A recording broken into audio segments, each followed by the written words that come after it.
The March 1st independence movement occurred during the Japanese colonial era. The school has been inseparable from the district for a long time, that there's even a joke about how most of the natives in the area must have gone to the school. While most of what it used to look like in the past has faded away, we visit a place where the old traces of the school can still be found.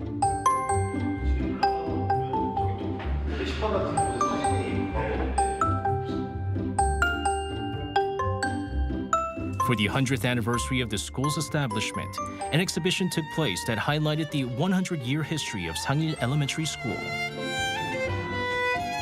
From the graduates in the 1930s to the classrooms, the whole school and even the town's history are all recorded. And Mr. Ah, a member of the 27th class of graduates, takes a moment to bring back his old memory. At this place, the school has kept the district's dignity for ages. From students planting hibiscus flowers at the school's entrance to how school report cards and morning convocations had looked like back then, all of those yearning moments have shaped the school what it is now. With a deep nostalgic feeling, this time I headed to one of the few standing traditional villages located alongside the east end of the Han River in Seoul.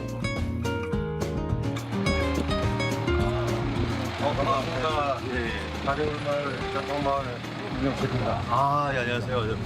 여기가 이 마을이 참 전통이 있는 마을이라고 들었거든요. 예, 한 350년 이상 되는 마을입니다. 아, 그래요. 예. 네.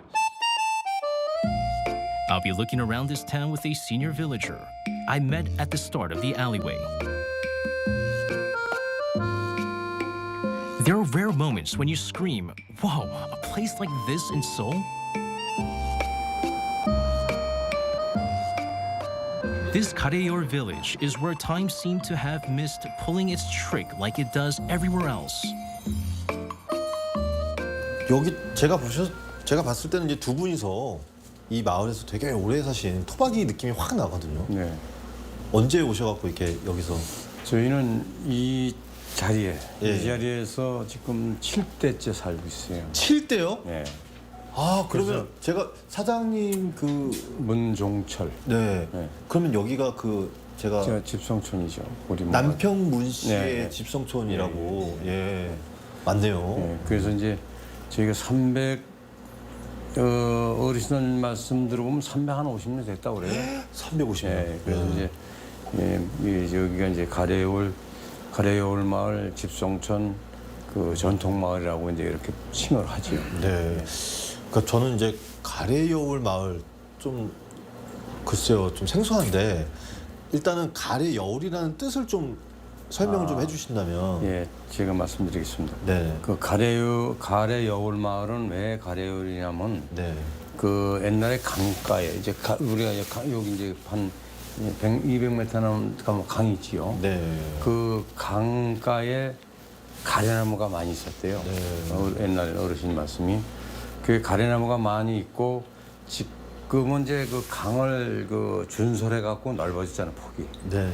그때 당시에 자연스러운 강이다 보니까 지금 이 하남시부터는 강폭이 넓었어. 네. 근데 우리 마을 내려오면서 이 강동대교 있는 쪽이 좁았어, 폭이. 네. 그게 물살이 세. 네. 그건 이제 여울목이라지. 그래서 가래나무가 강가에 많고 여울목이 따서 가래여울. 아, 그렇게 합쳐져서. 예. 그렇게 명칭이 된 겁니다. 그럼 이거 가지고 오신 이거가 이제 이게 가래 열매인데요. They say the village used to produce loads of monkey nuts. There are so many fun stories to share as he's been around all these years. As expected of the nature-friendly village, flocks of swallows migrate to this town every season, so the townspeople prepare to greet them all the time. 이게 이 사진 속의 제비집인 거죠? 네. 제비집. 네. 네, 실제 제비집이 여기 있습니다. 여기도 있고. While things around here have changed a lot, nature still breathes alive. 그러다가 20일을 동안 짓고 아까 그 안에 있는 새끼를 4마리를 낳은 거예요, 거기다. 야. Kareor village is a living memory of the past that exists in the city. The villagers have been writing history alongside the town with a collective and communal mindset. Moon Jong-chul, from a family of 7 generations in this town, told me there's a symbol of the village he wants to show me. 사장님께서 직접 네. 딱 이렇게 심으신 거니까 예, 애착이 더 가지요. 예, 예. 정말 좋으실 것 같아요. 이게. To continue keeping the legacy of the village and its name, Mr. Moon planted a monkey tree himself. 이 동네의 상징적인 나무라고 할 수 있어서 상징나무죠. 예, 이거는 이 가래나무 In the past, located beyond the endless plains of sand, the village was known for a panoramic view of the wriggly streams of the Han River. It used to be a rest stop for boats and sailors en route to places like Gangnaru, Mapo, and Noryangjin. While the village will inevitably succumb to the changes brought by time, it's one of the few remaining naturally formed villages in Seoul with preserved traditions and old values. 아니 이 한강 강물을 이렇게 직접 손으로 이렇게 만져볼 수 있는 데가 어디 있겠습니까? 아 정말 물이 맑고 아 너무 좋습니다. 여기가 사장님한테는 정말 태어나고 자라온 아주 특별한 장소일 것 같아요. 네, 예. 그 여기 추억이 많죠. 네. 그래서 그 어려서 이제 여기 그 이 가성자리가 전부 빨래터. 옛날에는 자갈이 여기 있고 네. 모래는 금빛 모래는 이 위로 있어. 저 나무 위로. 이 밑으로는 전부 자갈이고. 네. 그러니까 이제 그 아낙네들이 이제 빨래로 나오면은 그 애기 똥 싼 기저귀도 가지고 나오잖아. 네. 그걸 갖다 이제 이렇게 흔들면은 고기가 그냥 까맣게 덤벼. 그 고기가 피라미야, 피라미. 아. 피라미, 모래무지 이런 건데 그거를 이제 그 어항을 갖다 놓으면은 들어와요? 금방, 예, 금방 들어와서 금방 그냥 그 대방울 하나씩 걸렸어요.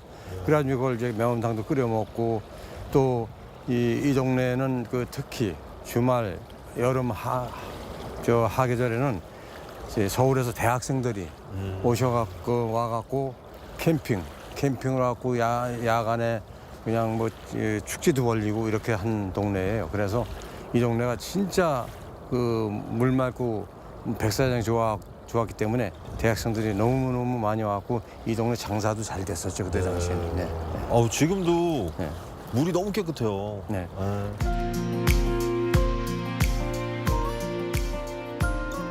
Kareor village, home to the native families of endless generations.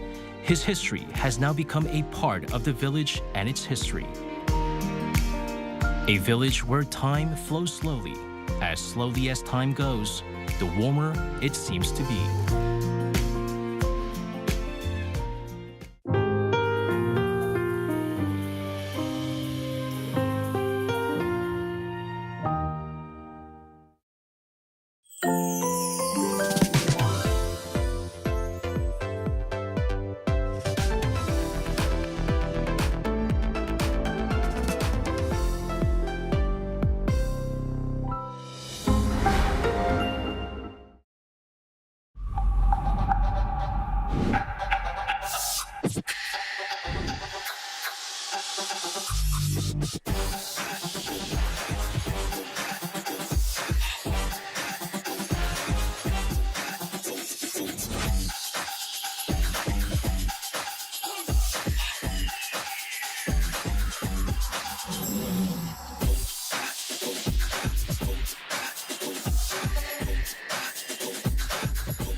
Hello and welcome to our morning edition of Arirang News. We begin with these stories making the headlines at this hour.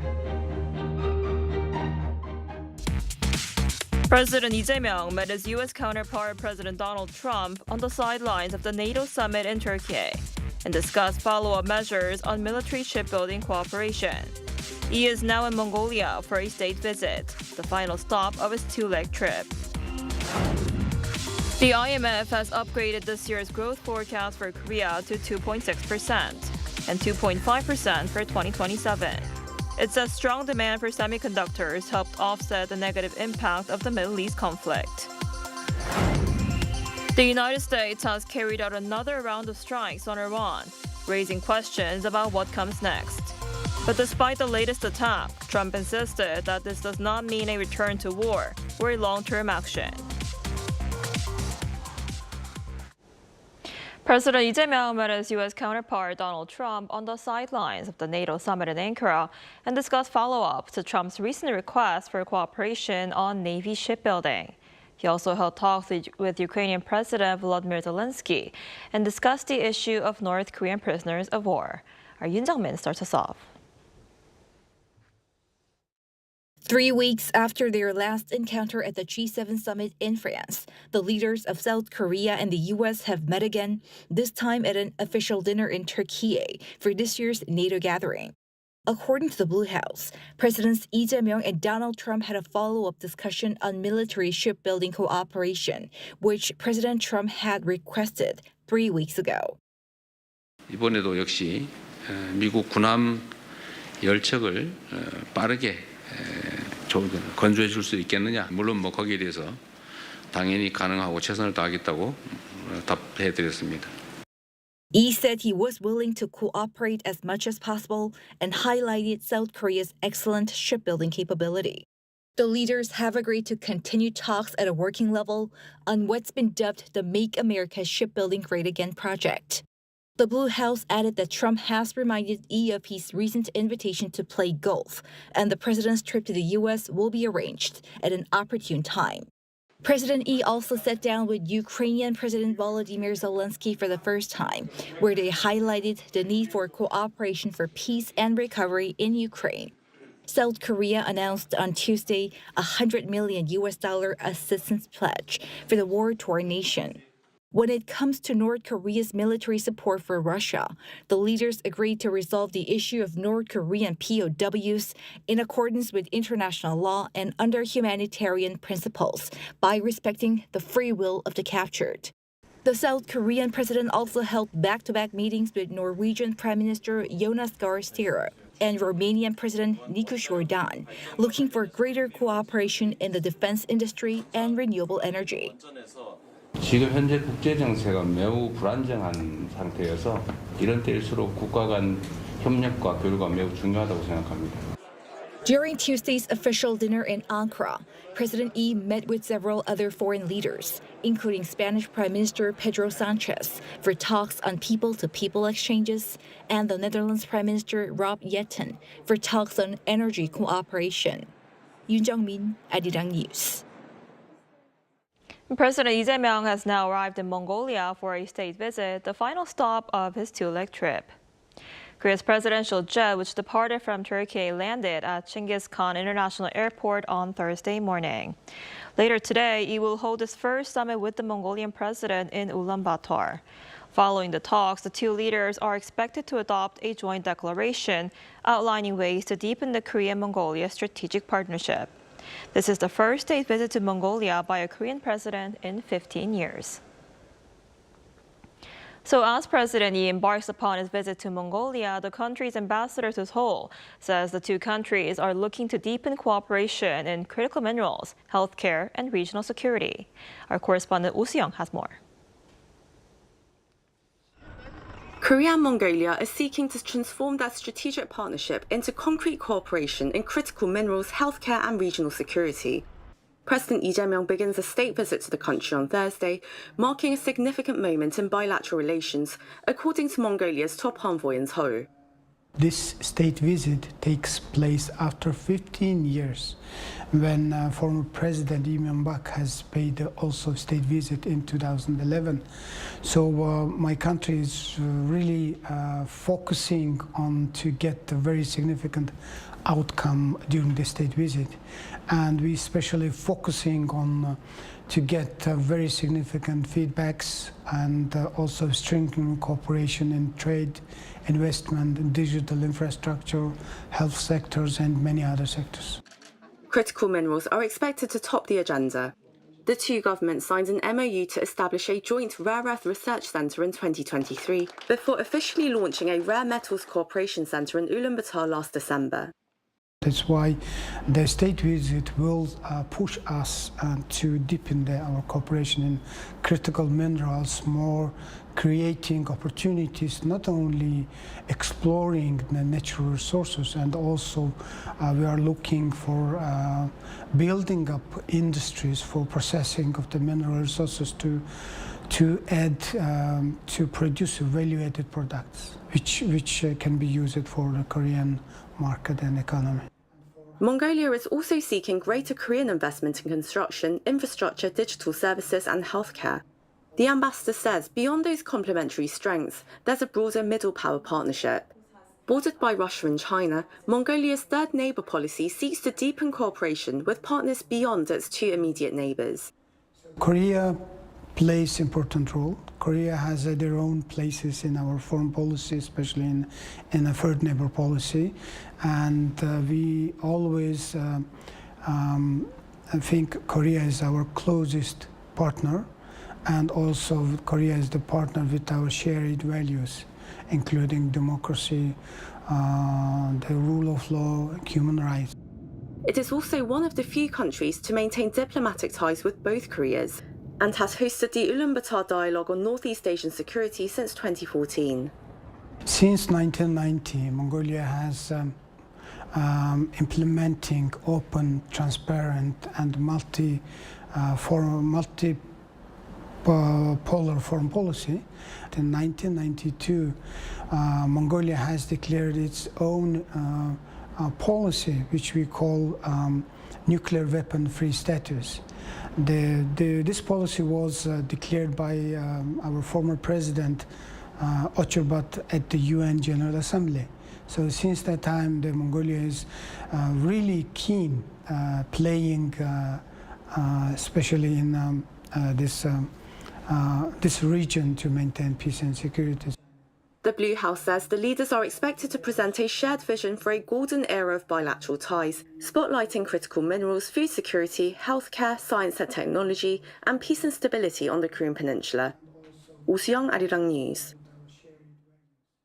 And now for more on President Lee's trip to Turkey and Mongolia, we're joined today by Dr. Daniel Connolly, Associate Professor of International Relations at Hankuk University of Foreign Studies. Professor Connolly, thanks for coming on today. Thank you for inviting me. So President Lee was at the NATO summit in Ankara, and he aimed to boost defense cooperation with NATO countries. And what he suggested was that Korea and the alliance move beyond simply buying and selling weapon systems and build a new partnership focused on jointly developing, producing, and operating these defense systems. What's your take on this plan, and how are Korean weapon systems currently viewed in Europe? Well, I think it's definitely a perfect time for what President Lee called the Defense Industry Partnership 2.0. And this is because Europe right now, they gave away a lot of their gear to Ukraine. They're under huge pressure from the United States to increase their defense budgets. But the irony is even if a lot of these European countries want to buy American weapons, America's own kind of war in Iran has depleted a lot of these systems. So Europeans are quite low down on the list of purchasers. And this means that South Korea right now is in many ways a perfect partner. It has the industrial capability to build a lot of these weapon systems. And the weapon systems that Korea builds have a very strong, kind of, we could say DNA with US technology, NATO technology. There's a lot more compatibility there than many alternative arms industries, but there is resistance. Europe has its own very strong arms industries. And a lot of countries like Germany are actually competitors with South Korea in export markets. This is why NATO membership is kind of like a fence keeping outsiders out. And we see this just recently with Canada's decision to buy submarines from Germany and Norway rather than South Korea, a decision that a lot of people have identified NATO membership was kind of the deciding point in making that decision. So I would see President Lee's proposed partnership as really an attempt to climb over this NATO walled garden and become a NATO-like arms supplier to the continent. Right. And President Trump, he was also at the NATO summit and he criticized European nations and accused them of abandoning the United States during the Iran war. And this was sort of widely seen as a major twist for an event that had been aimed at showcasing how alliance members were stepping up defense spending and focusing on support for Ukraine. What message was Trump trying to send to his NATO allies? Right. And well, let's be honest, Trump is a bully and Europeans are quite easy to bully these days. They're very militarily dependent on the United States. They're basically fighting a proxy war with Russia right now. They don't have a lot of room to maneuver. And I would say that in the last few years, when Trump bullies Europeans, the European states largely fall in line. And let's not forget NATO General Secretary Mark Rutte calling Trump daddy. This kind of encapsulates the whole dilemma that European states have. And at this summit in particular, they were really keen to brag about their increased defense budgets. And Trump rather instinctively decided to go on the offensive. So instead of treating Europeans kindly because of their defense budgets, he attacked them for not supporting him in Iran. This kind of put them on the back foot. And then just on the last day of the summit, Trump responded quite positively to Europeans, reaffirmed Article 5. And I would say if you look at this entire summit, Trump by himself was playing good cop and bad cop with the Europeans and kept them off balance. And I would say this is part of his bargaining strategy.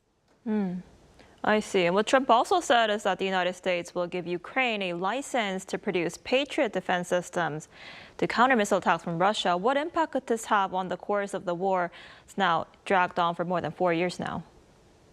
Right. And in the short term, I don't think it will have a big effect. Definitely, it's a good diplomatic show of support for the Ukrainian state. But even the United States struggles to make 600 of these missiles a year. So it seems doubtful that Ukraine, which has its industries getting bombed by Russia on a regular basis, could do much better in the short term. Now, of course, Ukraine has a very strong arms industry and they are much more motivated than maybe US manufacturers. But the practical realities means it's going to take a long time before we see production lines actually producing missiles. It's also important to note that Trump apparently didn't consult with the US manufacturers of the missiles, Raytheon and Lockheed Martin. They may not be overjoyed for their intellectual property to be given to the Ukrainians, and the details of the licensing agreement will be the tricky part. So I would say in the short term, no major change, but this war has gone on for 4 years. If it goes on for another 4 years, then it may have a bigger impact. And I would say this is characteristic of Trump deal making. Make flashy promises. The details are much more difficult to iron out in the future. I see. And NATO countries are now planning to spend more than $50 billion over the next 10 years on a new long-range missile system. What does this suggest about the future direction of Europe's defense strategy? Right. And globally, we are seeing a change in how wars occur. And a lot of scholars call this remote warfare, where two countries use long-range missiles and drones and cruise missiles to attack each other instead of using ground forces. And I would say that Europe's shift to building this missile system is a very pragmatic realization that traditional force projection is becoming somewhat obsolete in an era of missiles. I am a little skeptical, though, this again is a $50 billion promise. Will Europeans actually be able to come together and make this weapon system? That is maybe the open question. And definitely this kind of missile project would be something that the Korean arms industry would love to participate in. South Korea already has a very strong expertise in these kind of long-range precision strike. But again, a lot of European states will want an indigenous solution, and President Trump would much prefer the Europeans buy an American missile. So this goes back to the opening question about the defense partnership and President Lee's kind of attempts to get into this NATO market. Right. We'll have to see how that goes. All right, Professor Connolly, thank you so much for coming on today. We appreciate it. Thank you for inviting me.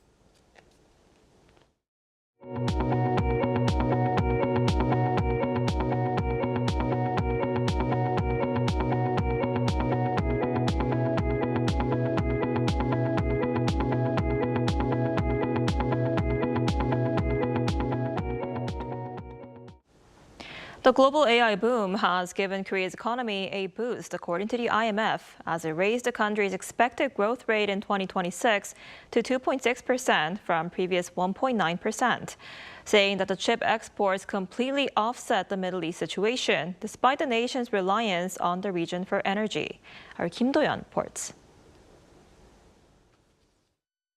The International Monetary Fund has sharply upgraded its 2026 economic growth forecast for Korea to 2.6%. This is a 0.7 percentage point increase from the April estimate. The adjustment closely tracks recent revisions by the Bank of Korea and the OECD, which both raised their growth forecast to 2.6%. According to the IMF's July World Economic Outlook update released on Wednesday, in Korea, growth is expected to rise to 2.6% in 2026 and 2.5% in 2027, buoyed by strong external demand for semiconductors, which dominates the negative impact of the war. With these revisions, Korea's growth trajectory stands as the highest among advanced economies for 2026 and 2027. The report highlighted a remarkable performance in the first quarter of the year. The IMF noted that Korea surprised with a 7.5% growth rate in the first quarter, more than 4 times the 1.8% projected in April, powered primarily by a semiconductor and AI hardware export boom. The agency categorized the country as one of the top 4 net exporters of artificial intelligence hardware globally. In contrast to Korea's upward momentum, the global economic outlook for 2026 was downgraded by 0.1 percentage points to 3.0%. The IMF observed that national growth paths are diverging sharply based on 2 conflicting forces: negative supply shocks from the Middle East war and positive technology shocks from the AI value chain. While the United States held steady at 2.3%, high energy costs dragged down forecasts for the Eurozone to 0.9% and Japan to 0.6%. China's forecast rose to 4.6% on high-tech manufacturing, while the Middle East and Central Asia saw a severe cut down to 0.7% due to energy export disruptions. The IMF also raised its global inflation forecast to 4.7%, urging central banks to prioritize price stability while warning of potential macro-financial instability from sudden shifts in AI market expectations. Kim Do-yeon, Arirang News. Over in the Middle East, despite a ceasefire declared just weeks ago, the United States carried out another round of strikes on Iran on Wednesday. While both sides say they want to avoid a wider war, each is accusing the other of violating their agreement and escalating the conflict. Our Lee Seung-jae reports. The United States carried out another round of military strikes on Iran on Wednesday, just hours after President Donald Trump declared that recent Iranian attacks on commercial vessels in the Strait of Hormuz had effectively ended the ceasefire between the two countries. According to U.S. military officials, the strikes were aimed at further degrading Iran's ability to threaten freedom of navigation through the strategic waterway. Iranian state media reported explosions in several locations, including the southern port cities of Bandar Abbas and Sharik, as well as Bushehr, the site of a nuclear power plant complex. The latest operation comes a day after U.S. forces targeted Iranian military sites and port facilities in response to Tehran's attacks on several merchant ships off the coast of Oman. Despite the latest military action, President Trump said he does not believe the situation will develop into a full-scale war. No, I don't think it's going to start again. I think it's going to go very quickly. They hit a couple of ships, and so we hit them much harder. Meanwhile, Tehran accused Washington of violating the framework agreement reached between the two sides. Iranian Foreign Ministry spokesman Ismail Baghei said the U.S. had undermined the Memorandum of Understanding through what he described as unilateral military actions and aggression. In a post on X, Baghei said the agreement was never based on trust, but rather on a principle of commitment in return for commitment. He argued that Article 5 of the memorandum gives Iran the authority to determine arrangements for the safe passage of ships through the Strait of Hormuz, and also accused the U.S. of violating that provision through its military operations. Baghei added that Iran will continue to defend its national interests and exercise its sovereignty. Lee Seung-jae, Arirang News. Veteran Korean actress Youn Yuh-jung has been nominated for the 78th Primetime Emmy Awards, earning a nod for Outstanding Supporting Actress in a limited or anthology series or movie for her role as Chairman Park in Season 2 of the Netflix series Beef. Yoon's special appearance alongside Song Kang-ho drew praise and an Emmy win to add to her Academy Awards Best Supporting Actress victory for Minari, and it will make her one of the few actors to win top honors in both film and television. So far, Lee Jung-jae remains the only Korean Emmy winner for Squid Game. The 78th Emmy Awards will be held on September 14th at the Peacock Theater in Los Angeles.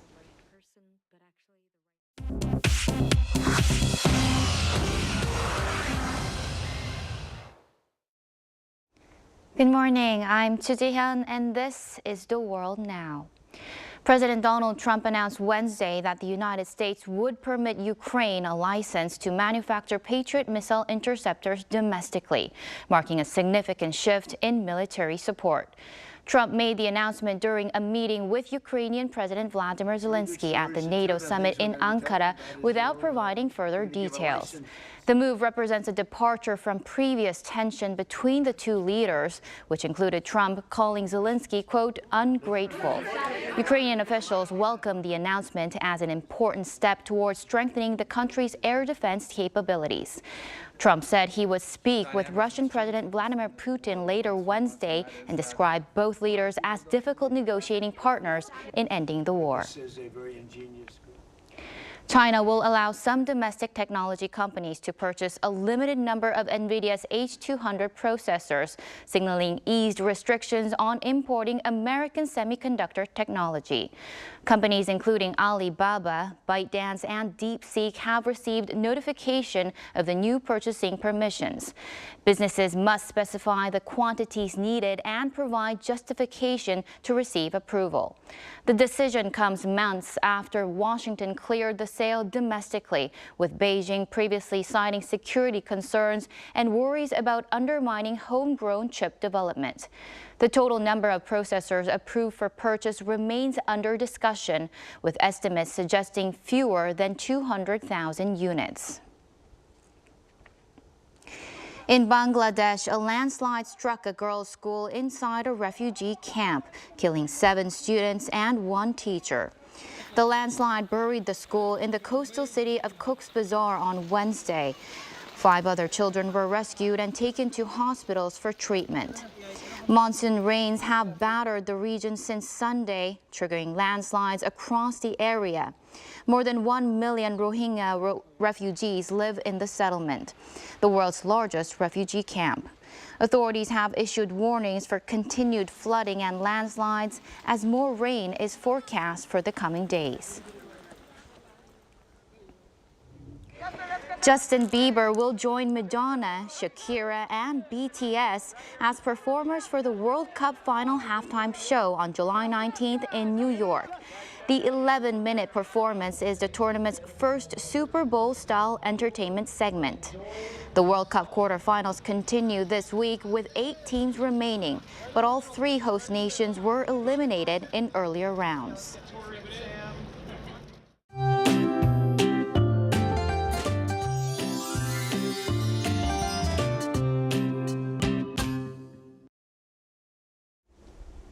Much of the country remains under the influence of the monsoon front this morning, bringing heavy rain to many areas. Korea's Chungcheong-do provinces are facing the toughest conditions this morning, with downpours lashing down 70 millimeters per hour, prompting multiple emergency disaster texts issued for residents in the area. And throughout the day, Chungcheong-do and Jeollado could see more than 200 millimeters of downpours. The capital region, Gangwon-do and Gyeongsang-pukdo could receive up to 150 millimeters. In fact, a heavy rain warning has been issued for Chungcheong-do, and a heavy rain advisory is in place for much of the western regions, so please stay safe. Meanwhile, the southeast regions are still under a heat wave advisory. And this afternoon, Daegu will be getting up to 33 degrees Celsius. Seoul tops out at 27 degrees. Heavy monsoon rain is leading to flooding and damage in several regions, so please stay alert.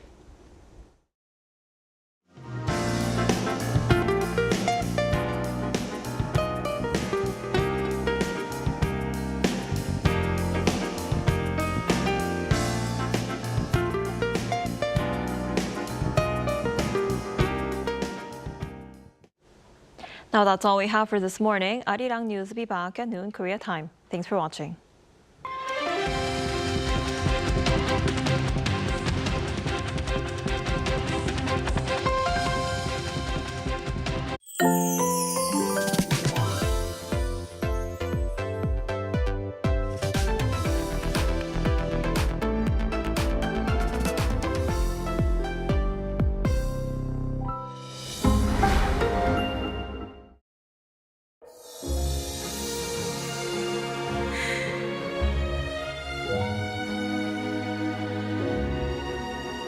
It is not extravagant.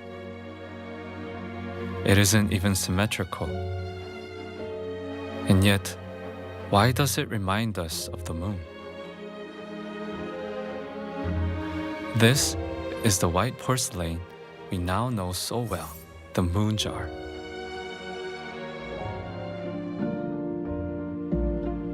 Stripped of all decoration with its milky glaze, its imperfect, rounded curves and proportions resemble a full moon hanging in the night sky.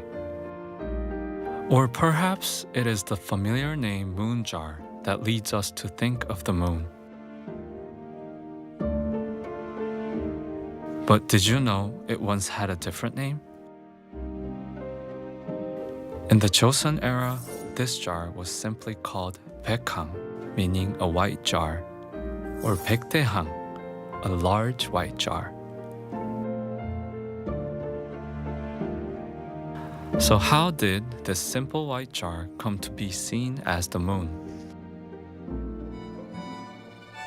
The master of abstract art Kim Han-gi was so fond of white porcelain that he even collected it.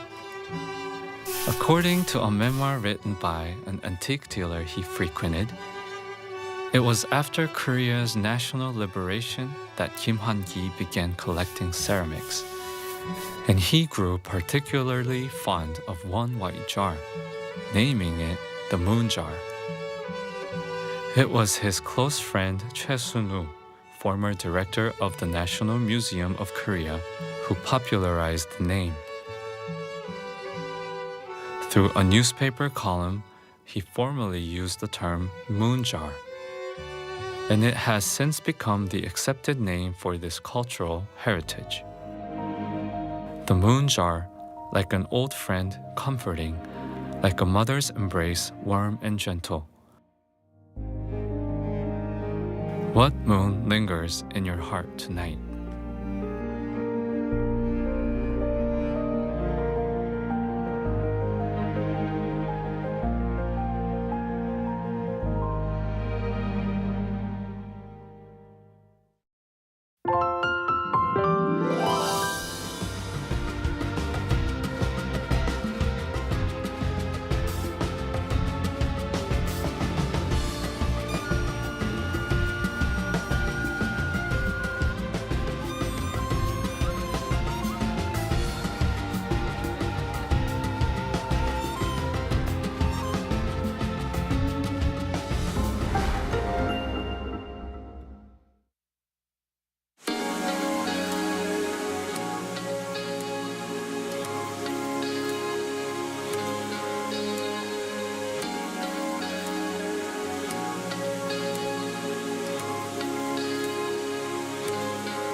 held its first debate over the weekend. The economy is expected to expand 2.5% this year. Boosting Korea's ties with its global partners on the sidelines of the Status UN summit.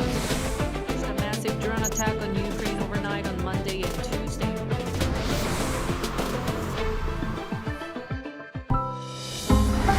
Arirang.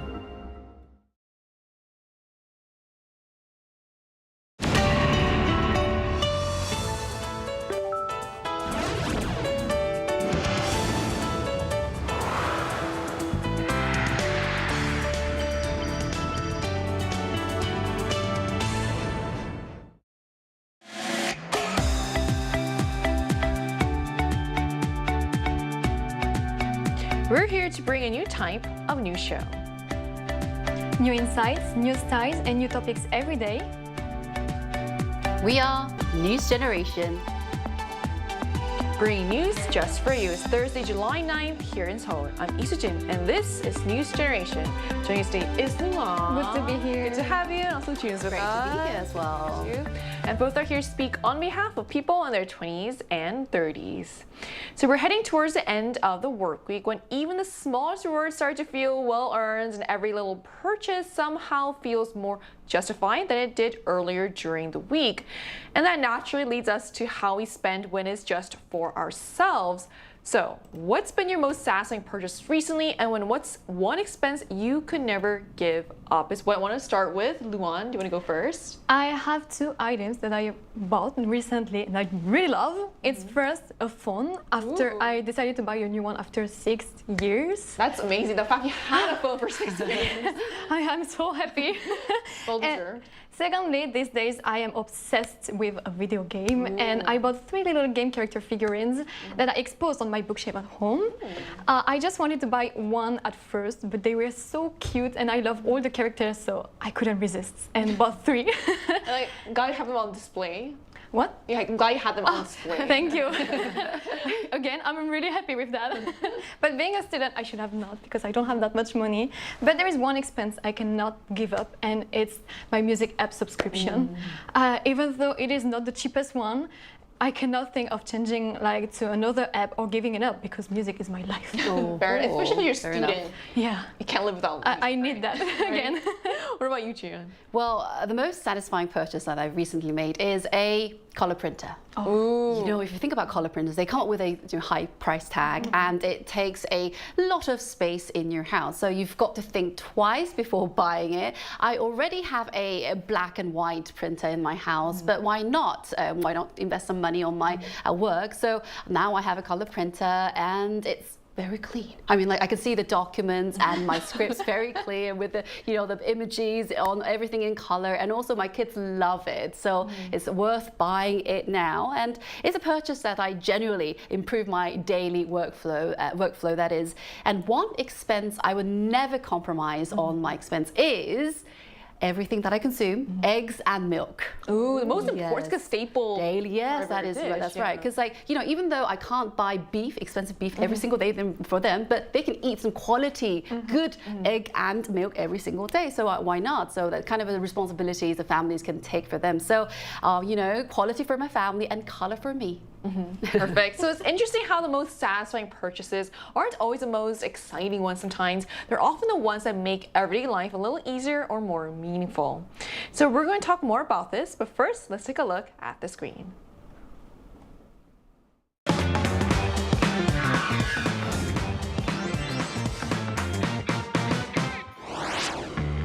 With social media and short-form videos reshaping how we experience content, our appetite for quick instant highs is growing faster than ever.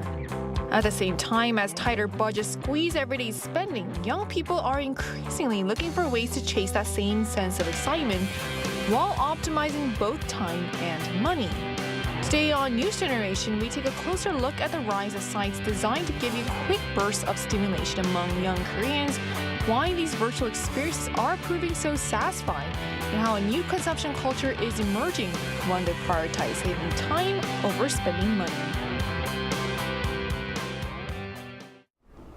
Just as we saw in a video, getting that little rush of excitement no longer has to come from actually buying something. For many young people, the experience itself has become the reward.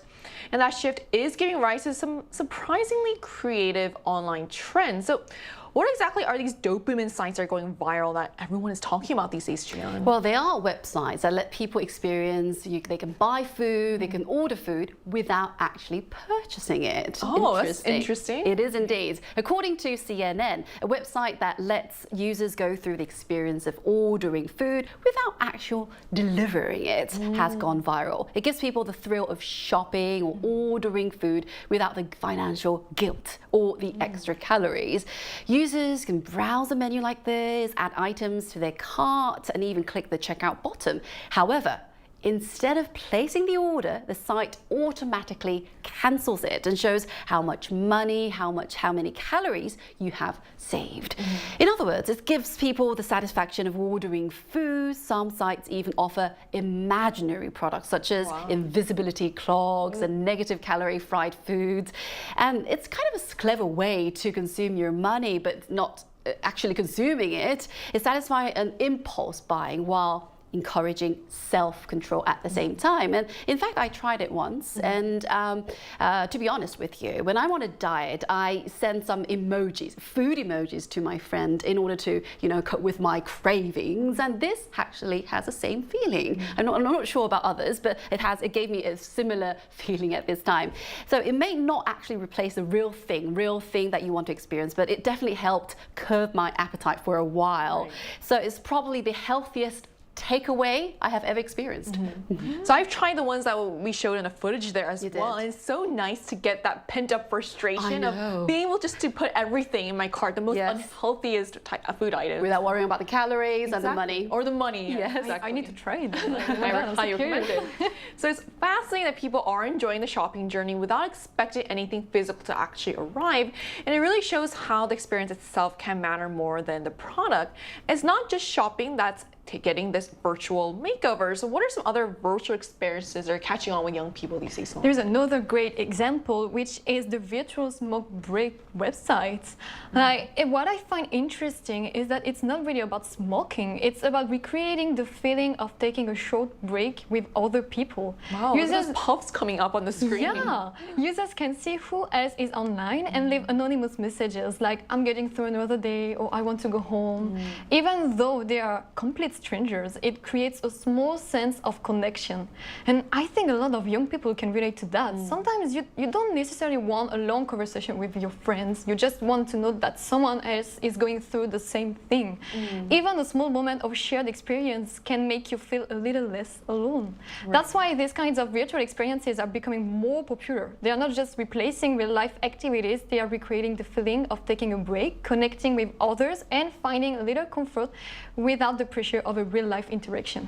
Right, so it's recreating not just a habit, but the ritual and even the social aspect of taking a break. And that raises an interesting question about what people are really looking for these days. So then why are these virtual experiences feeling so satisfying for young consumers, Jian? Well, I reckon it's because virtual experiences are becoming more realistic and you can emotionally engage in it as well. Social media has already made people comfortable enjoying other people's experiences. Yes, we have travel vlogs, food vlogs, mukbang in Korean, and product reviews. And people get vicarious satisfaction from watching those clips, like feeling satisfied through other people's experiences. And now people can create that excitement by themselves. How? We have technology, Technology allows them to enjoy the feeling of shopping or ordering without actually buying it, owning it, or consuming something. So in a world where, the time, money, and attention are all limited, virtual experiences, as Luan mentioned, offer instant gratification, pleasure, or satisfaction with virtually no cost or commitment.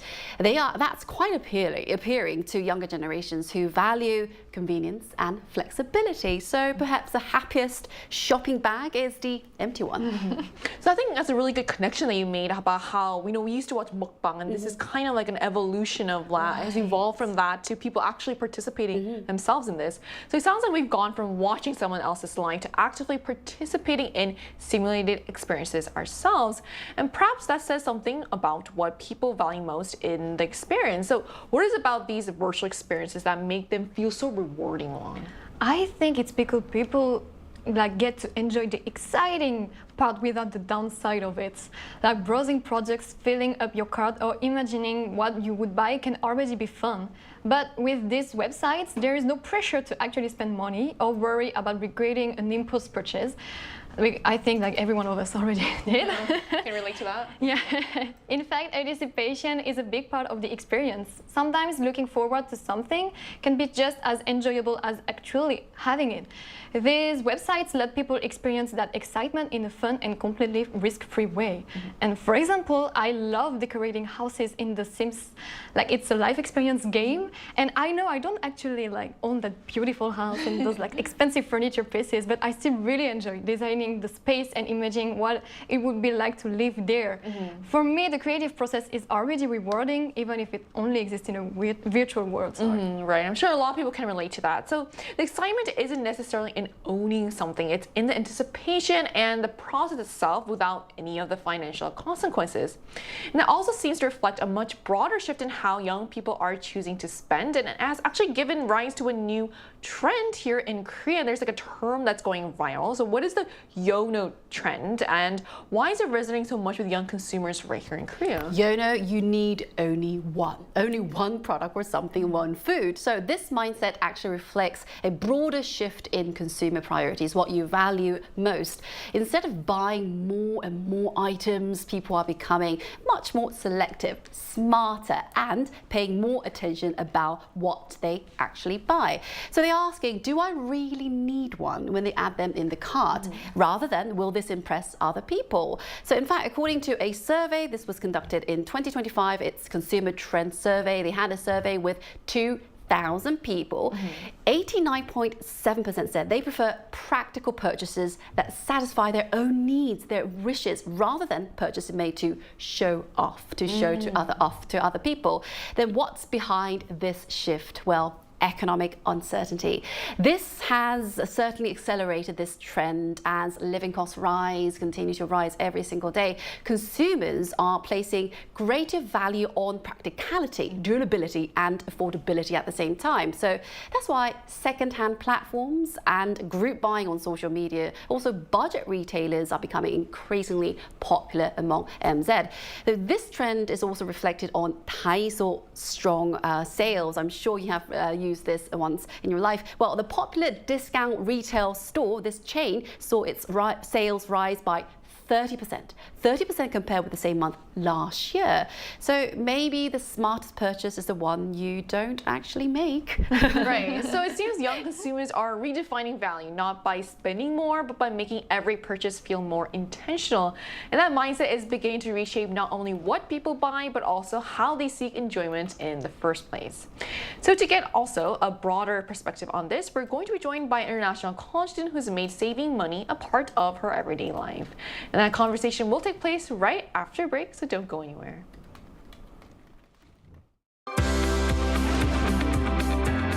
NewsGen wants to hear from you. Go to YouTube and search out channel Arirang News. Click Posts and cast your vote in the poll. Make a new type of news with us.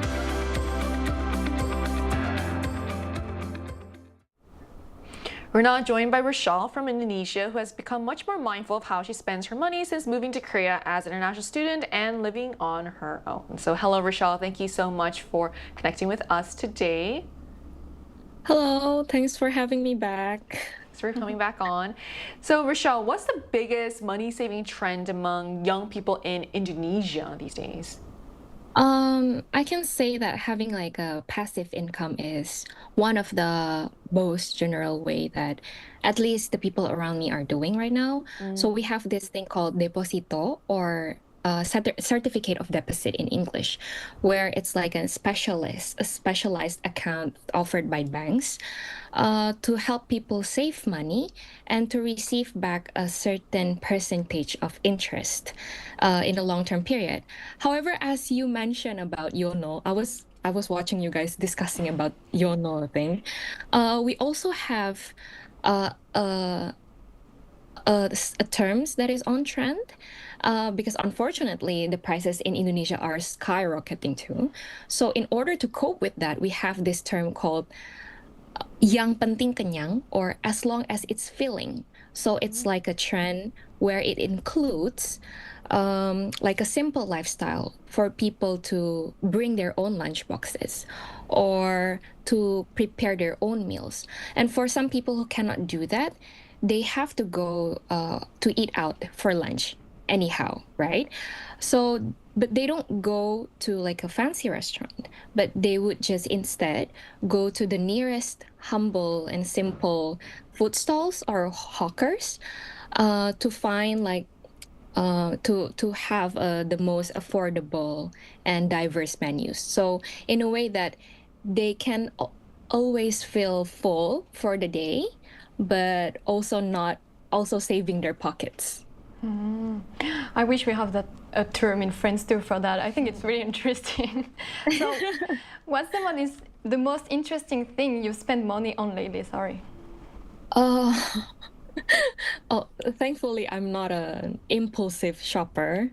So, but I don't really have anything interesting with me.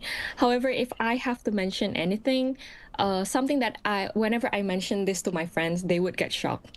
I've been buying 2 kilos of chickpeas, and it has been going for months. Yeah.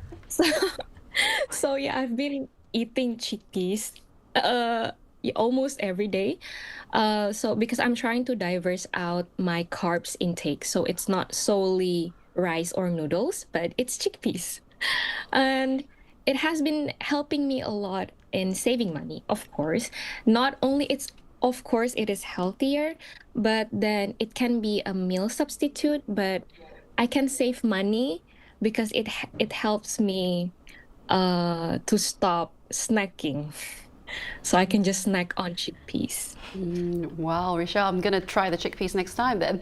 Well, I'm going to ask you another personal question. If you had to choose, would you rather save your time or save your money? Yeah, personally, I feel like it goes side by side because both money and time are worth spending for in some situations. However, if I can say anything, as a media student myself, for example, I have to edit my projects. And in order to edit my projects, I have to subscribe to a certain program where it requires me to spend money on it, right? But I don't mind spending more so that I can save time. So that's the case where I have to spend more money. But to think about my future stability and financial security, I would rather save money instead. I mean, I think it's always such a hard choice, whether you're going to say money or time. It's just so difficult to choose. I mean, thank you so much for sharing insights with us. And I will also have to try chickpeas. So thank you for that recommendation as well.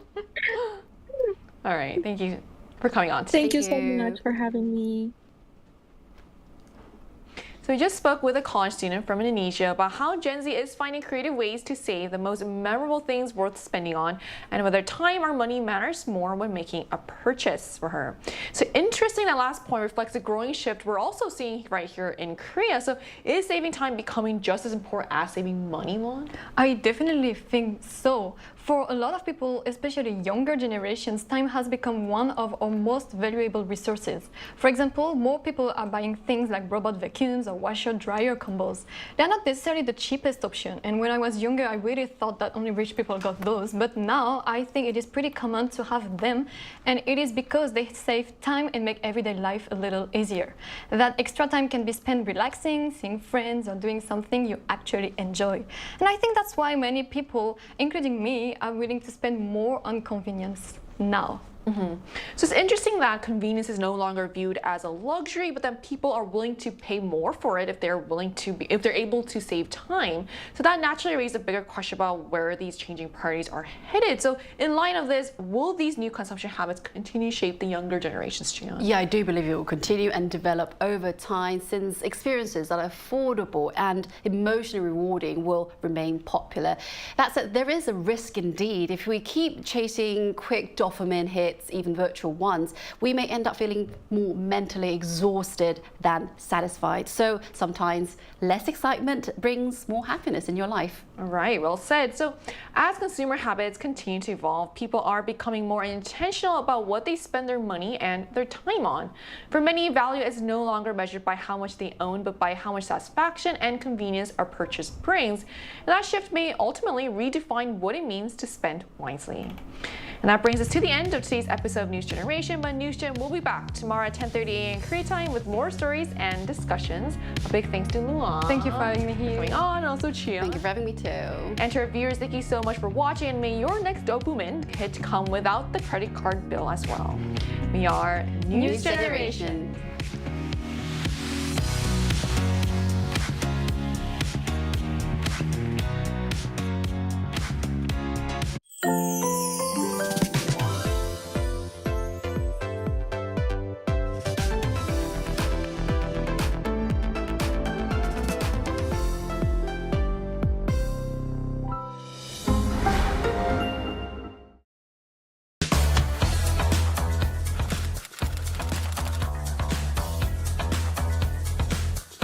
Time to set the facts straight. Get Korea right. K-culture is sweeping the globe. K-pop, K-drama, K-movie, K-food, and even K-beauty. Korean cultural content is gaining more and more fans worldwide. It's indeed the golden age of K-culture. But with this growing interest comes an increase in misinformation about Korea. There's so much inaccurate information out there. Even AI can sometimes get it wrong. So, we must set things straight and correct all the misinformation. So here's the plan. The Voluntary Agency Network of Korea, VANK, and Arirang TV present the Get Korea Right project. Our goal is to provide accurate information on important keywords that come to mind when we think of Korea. Blatant errors and false claims that distort history. It's time to set the record straight, sharing the true history and culture of Korea while raising the national brand. Let's get started with Get Korea Right. Are you ready to join?